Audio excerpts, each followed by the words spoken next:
आजकल तुम जो है इसमें ओम नमः सिद्धेभ्यः। सरस्वती नमस्तुभ्यं वरदे कामरूपिणी विद्यारंभं करिष्यामि सिद्धिर्भवतु मे सदा। जलो द्वादशांगमयी सरस्वती माता की जय।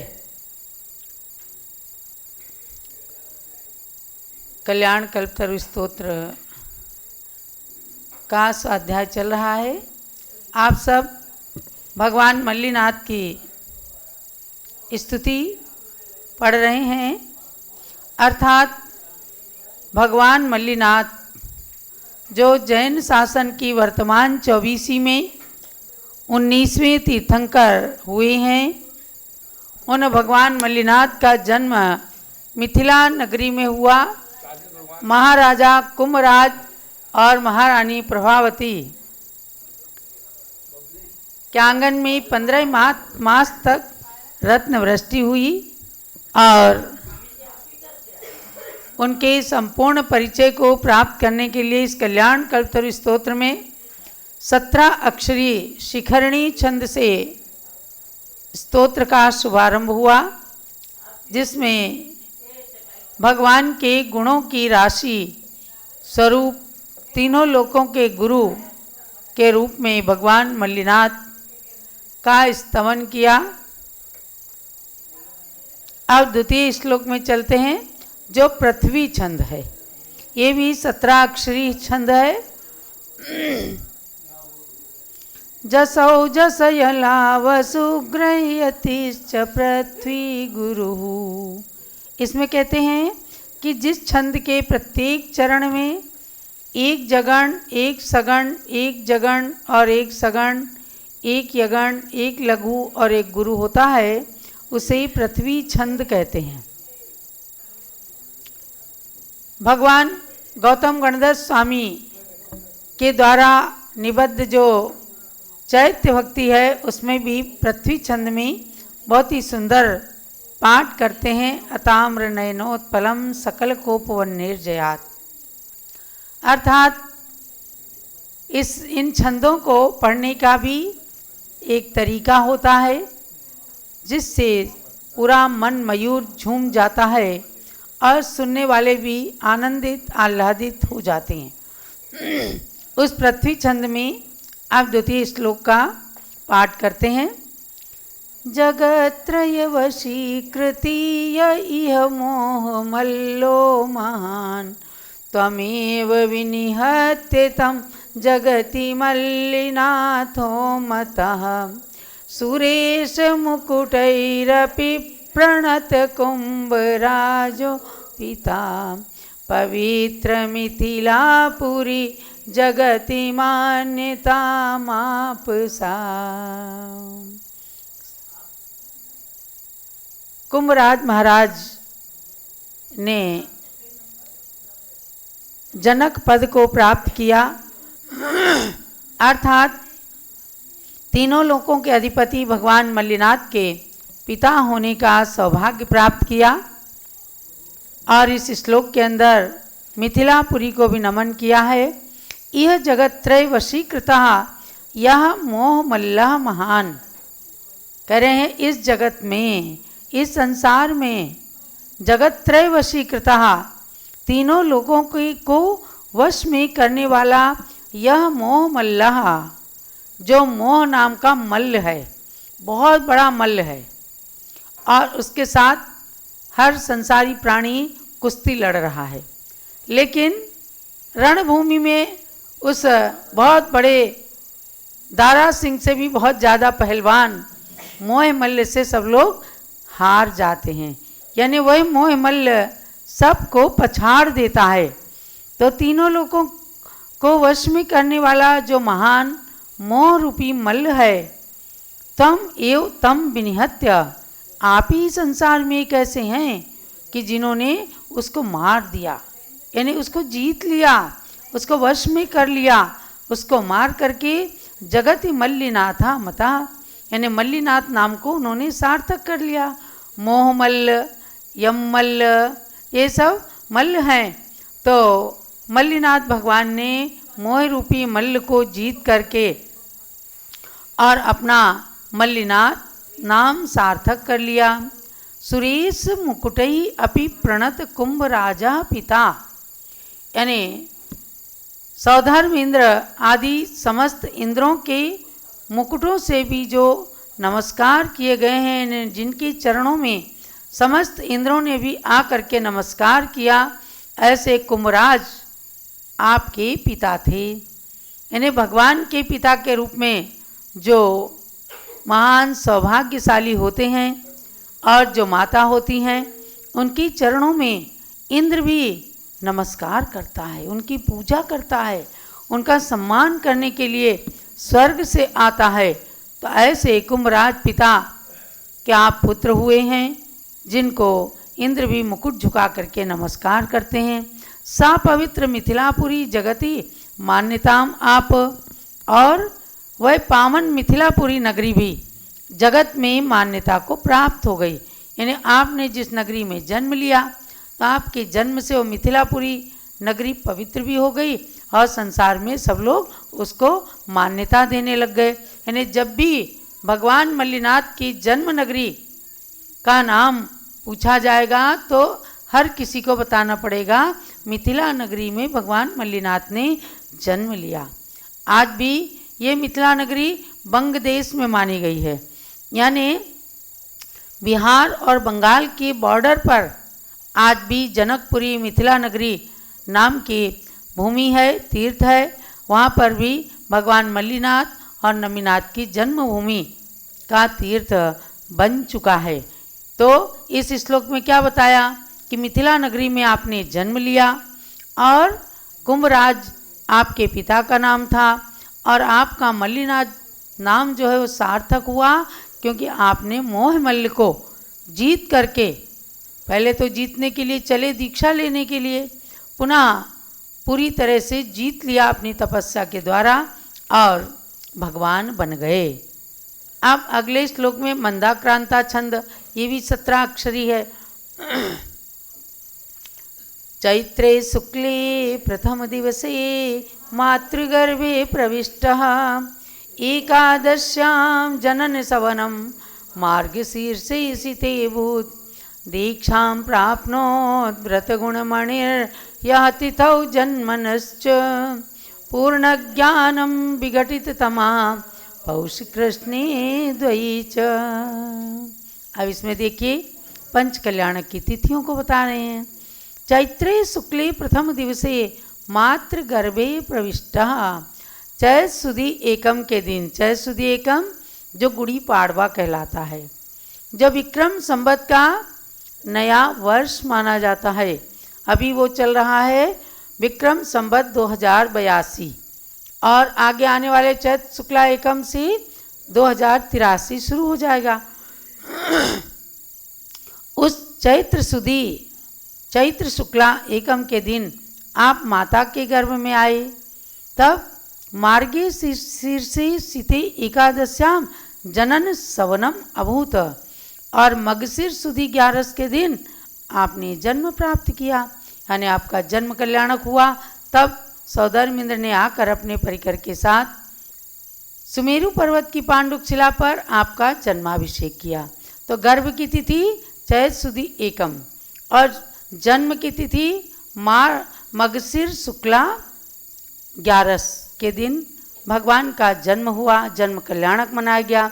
गर्भ में भी इंद्र आए, गर्भ कल्याणक के समय भी और जन्म कल्याणक के समय भी इंद्रों ने आकर मिथिला नगरी को स्वर्गपुरी से भी सुंदर बना दिया था, और वहाँ पर भगवान का जन्म कल्याणक मनाया गया।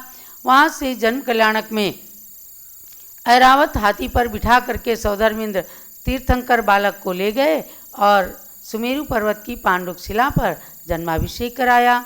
आगे कहते हैं च यह व्रत गुण मणि जन्मना तिथौ दीक्षां प्राप्नोत, और कह रहे हैं व्रत गुण मणि जिन्होंने जन्म तिथि में ही, यानी दीक्षा कल्याणक को क्या दिया, व्रत गुण मणि। जिस दिन दीक्षा लेते हैं भगवान उस दिन 5 महाव्रतों को धारण करते हैं।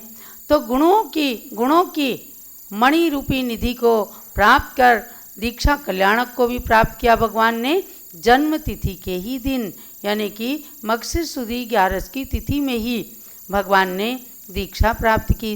पौष कृष्णे द्वये च विघटित तमा पूर्ण ज्ञानम, पुनः पौष बदी दूज को अंधकार से रहित विघटित तमः, जहाँ पूर्ण अंधकार मिथ्या अंधकार नष्ट हो गया, ऐसे केवल ज्ञान को प्राप्त कर लिया। यानी भगवान जब केवल ज्ञान प्राप्त करते हैं तो उनका स्वयं का संपूर्ण अज्ञान नष्ट हो जाता है, पूर्ण ज्ञान प्रकट हो जाता है और उस पूर्ण ज्ञान के द्वारा वो संसार को भी अपने ज्ञान के सूर्य से आलोकित कर देते हैं और सारे संसार में ज्ञान का प्रकाश फैल जाता है। इसलिए जब किसी तीर्थंकर भगवान का केवल ज्ञान कल्याणक आता है तो पूज्य माता कहती हैं खूब दीपक थाल जलाओ, कम से कम 24 दीपकों का थाल तो जरूर जलता है और तब केवल ज्ञान कल्याणक का अर्घ्य चढ़ाते हैं। तो भगवान मल्लीनाथ ने पौष कृष्णा द्वितीया के दिन केवल ज्ञान कल्याणक को प्राप्त किया।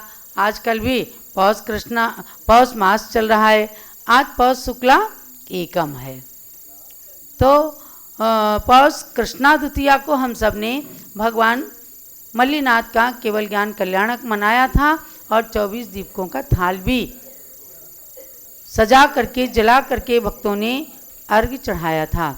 इस प्रकार से 4 कल्याणक की तिथि इसमें बता दी।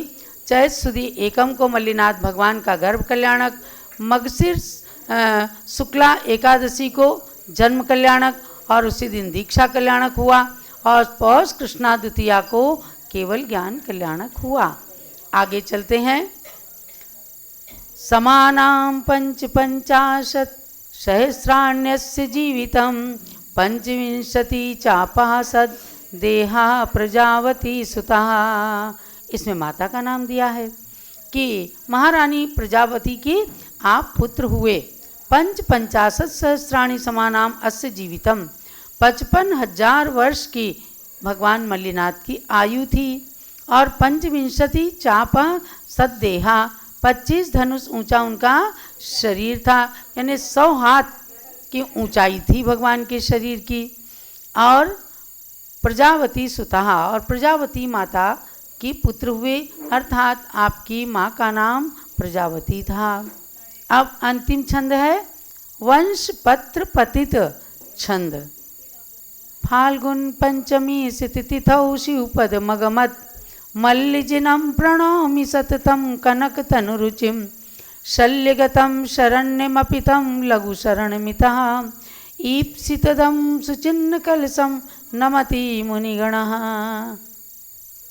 फाल्गुन पंचमी तिथौ, फाल्गुन सुदी पंचमी तिथि में शिवपदम अगमत, मोक्ष पद को आपने प्राप्त कर लिया। ये 5वां कल्याणक मोक्ष कल्याणक, उसकी तिथि फाल्गुन सुदी पंचमी, उसके दिन मोक्ष को प्राप्त किया। कनक तनुरुचिम मल्लिजिनम सततम प्रणौमी, और कनक माने स्वर्ण के समान देह वाले मल्लीनाथ भगवान को सततम प्रणौमी, मैं सत बार सैकड़ों बार भी उनको नमन करता हूँ, प्रणाम करता हूँ। शल्यगतम शरण्यम अपि तम लघु शरणम इतः, अर्थात शल्य से रहित और सबको शरण देने वाले ऐसे हे मल्लीनाथ भगवान, मैंने भी शीघ्र ही आपकी शरण प्राप्त कर ली है। शल्य से रहित माया मिथ्या निदान, इन सारी शल्यों को आपने समाप्त कर दिया। अब आपके अंदर कोई शल्य नहीं रह गई, इसलिए कहा निशल्यो व्रती। जो व्रती होता है निशल्य रहता है, और महाव्रती तो पूर्ण रूप से निशल्य रहे। भगवान बाहुबली भी शल्य रहित ही थे। जो लोग कह देते हैं कि भगवान के शल्य थी, मैं भरत की भूमि पे खड़ा हूँ, लेकिन नहीं, आदि पुराण कहता है कि बाहुबली को शल्य नहीं थी, बाहुबली को कभी कभी विकल्प हो जाता था कि भरत भाई को मुझसे क्लेश हो गया, और जैसे ही वो विकल्प हट गया तुरंत उन्होंने भी केवल ज्ञान प्राप्त कर लिया था। तो शल्य रहित होकर भगवान ने मोक्ष को प्राप्त कर लिया। सुचिन्ह कलशम ईप्सितदम मुनिगणा नमति। कलश चिन्ह, भगवान मल्लीनाथ का चिन्ह क्या है? कलश। कलसा सोहे मल्लिके। कलश चिन्ह वाले मल्लिनाथ भगवान और इच्छित के दाता ऐसे मल्लिनाथ भगवान को मुनिगण, सब गणधर भगवान, सारे महर्षि, मुनि, श्रावक, इंद्र, देव, देवियाँ, तिर्यंच सब लोग नमस्कार करते हैं, क्योंकि भगवान मल्लिनाथ ने अपने नाम को सार्थक किया। मोह मल्ल को जीतने के बाद सारे कर्मों की शक्ति एकदम समाप्त हो जाती है। तो वैसे सभी तीर्थंकर भगवंतों ने मोह मल्ल को नष्ट करके केवल ज्ञान प्राप्त किया, लेकिन मल्लिनाथ भगवान के नाम की सार्थकता को बताते हुए कहा है कि आपने पूरी तरह से मोह मल्ल को जीत करके और शल्य से रहित होकर मोक्ष धाम को प्राप्त किया, सम्मेद शिखर से मोक्ष प्राप्त किया। अब आपको संक्षेप में जान लेना है कि मिथिला नगरी में भगवान का जन्म हुआ। वहाँ 4 कल्याणक हुए, गर्भ कल्याणक, जन्म कल्याणक, तप कल्याणक और केवल ज्ञान कल्याणक, और मोक्ष प्राप्त किया सम्मेद शिखर से। ऐसे 5 कल्याणक से समन्वित भगवान मल्लिनाथ के श्री चरणों में बारंबार नमस्कार। जब लो मल्लिनाथ भगवान की आगे मुनि सुव्रतनाथ भगवान की स्तुति चलेगी। अब हम आते हैं पद्मनंदी पंचविंशति का, जो आचार्य श्री पद्मनंदी स्वामी की अनमोल कृति है।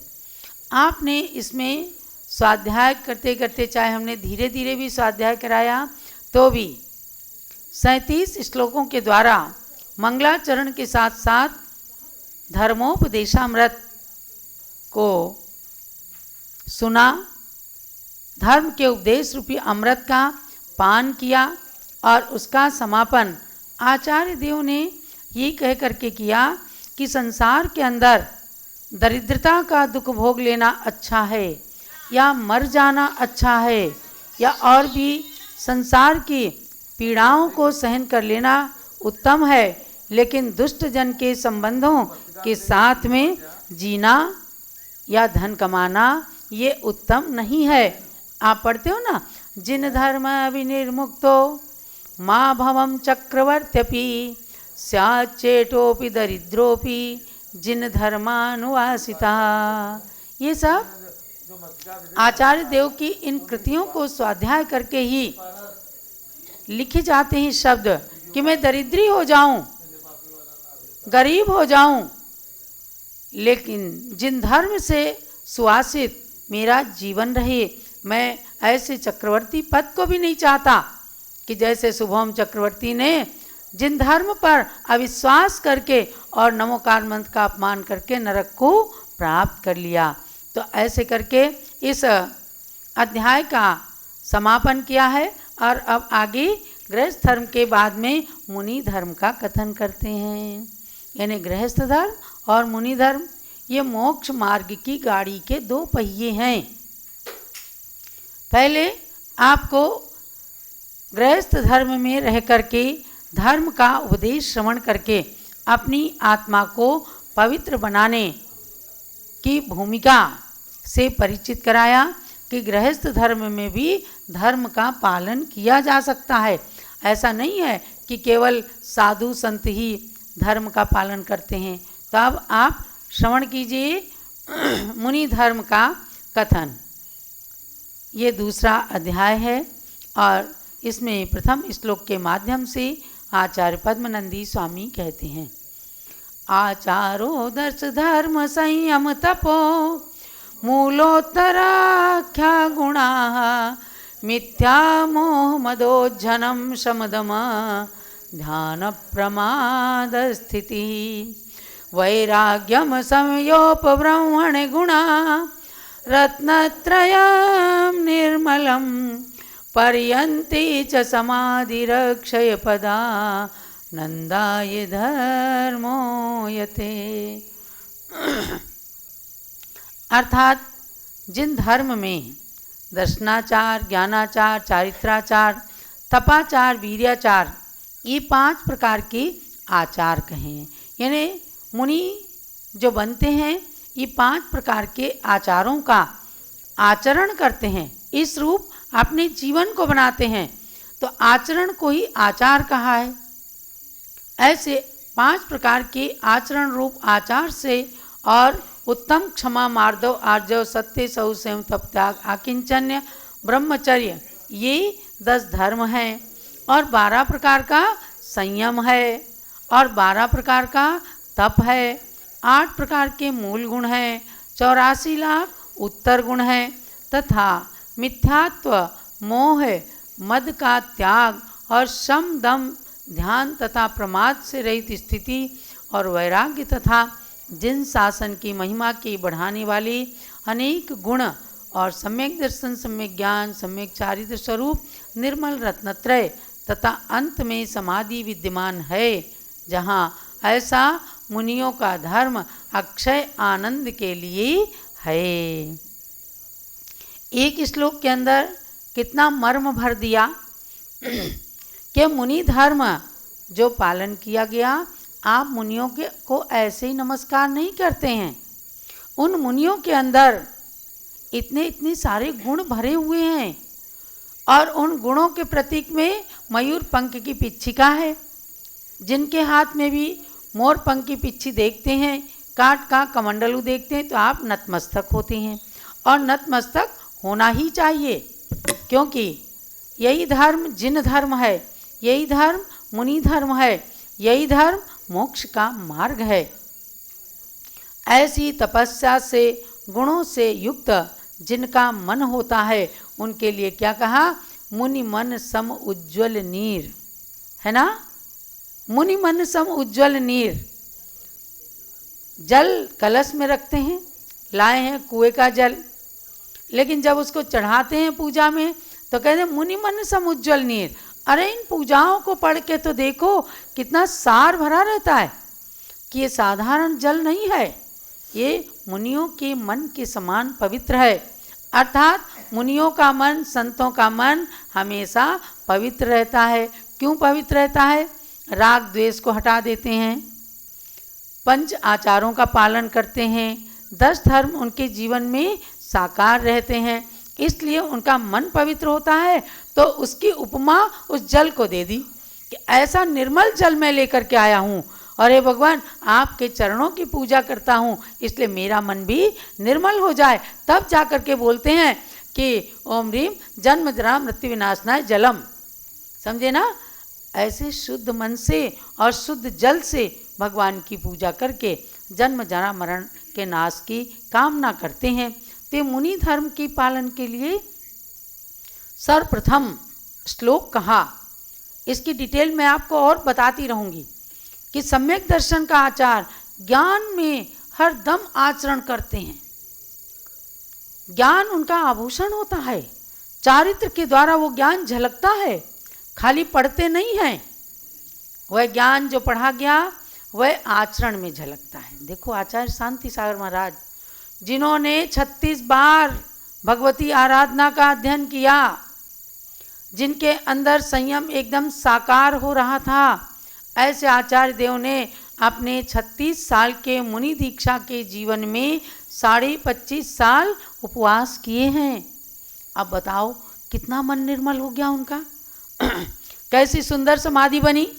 कुंथलगिरी महाराष्ट्र के अंदर उन्होंने उत्कृष्ट संलेखना धारण की। आज उस कुंथलगिरी के अंदर आचार्य श्री कुंथु सागर महाराज के और आचार्य गुणधर नंदी महाराज के सानिध्य में वहाँ के इतिहास को बताने वाले कुलभूषण और देशभूषण मुनिराज की जो मूर्तियाँ हैं और भगवान बाहुबली की भी वहाँ पर मूर्ति है, उसका मस्तकाभिषेक हो रहा है। समझे? ऐसे ही मुनिराज शांति सागर महाराज की वो समाधि स्थली पर जाकर उन संतों ने अपने को पावन पवित्र अनुभव किया है। आज ज्ञानमती माता ने जैसे ही सुना कि वहाँ पर अभिषेक होने वाला है, कहती जल्दी मुझे अभिषेक दिखाओ, क्योंकि ये प्रत्यक्षदर्शी रही हैं। उस कुंथलगिरी में सन 1955 में 15 दिन तक, 1 महीने तक रह करके आचार्य शांति सागर महाराज की उत्कृष्ट संलेखना देखी। कहती हैं कि गुफा के बाहर कान लगा के खड़ी थी मैं, और ओम सिद्धाय नमः, ओम सिद्धाय नमः का जहाँ से उच्चारण चल रहा था, आचार्य श्री स्वयं, किसी से उन्होंने सेवा नहीं कराई,